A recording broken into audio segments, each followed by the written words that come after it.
You know what I'm saying? JP Morgan, I put $140 million into JP Morgan, and they treated me like shit. So if JP Morgan Chase is treating me like that, how they treating the rest of y'all? That's outrageous, yeah. What's up, my people? And I'm back with another Attila advising video. Digital currencies are here, and the president of Mastercard just confirmed it. He was at an IMF meeting the other day and stated regulations must come to the market, and they are heavily invested into central bank digital currency. What is a central bank digital currency? I'm not an expert, so if I get something wrong, please comment below. A central bank digital currency is a digitized version of a country's currency that is equal to physical cash. It is just as good as cash. You can get it from the bank like you would cash.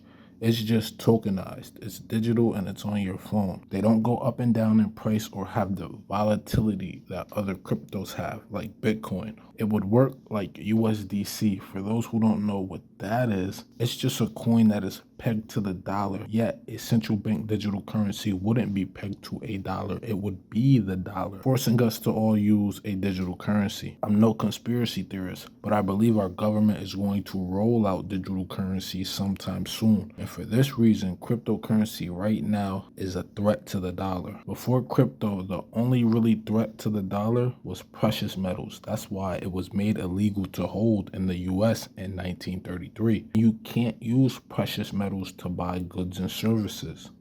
Since crypto appeared, people are transacting and holding their savings in another currency besides the dollar, which makes less demand for the dollar and in return, making it weaker. Second, the government cannot control crypto because it is decentralized. That's something I talked about in a past video that I'll link in the description below.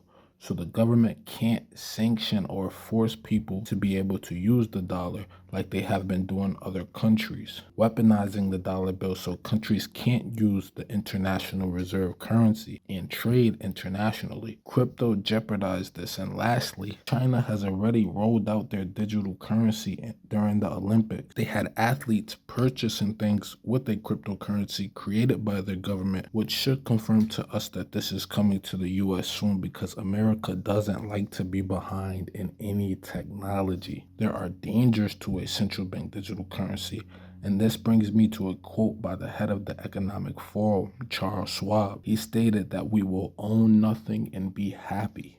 If our money is digital and is completely controlled by the bank, who says they won't use it as a weapon against us? Forcing people into submission by threatening to lock them out of their CBDC like the government does to other countries with the dollar at this very moment. What if they use a CBDC as a way to issue a universal basic currency that is given to America to stop rioting and looting when things really get bad? Or they use it as a tracking measure and a digital identification to track and identify and watch our every movement and purchases, using this information to persuade us and guide us into believing certain political ideas. There is no telling the amount of possibilities of corruption that is possible when they have complete control over our money. And I'm not a financial advisor, but I'm talking about this today because we are closer than we realize. So it is important for us to be invested into currencies outside of the government's control, like gold, silver, Bitcoin, and other altcoins, non-perishable like rice and water, because we are going to pivot to a new financial system and we all want to be prepared for whatever there is to come. There it is, people.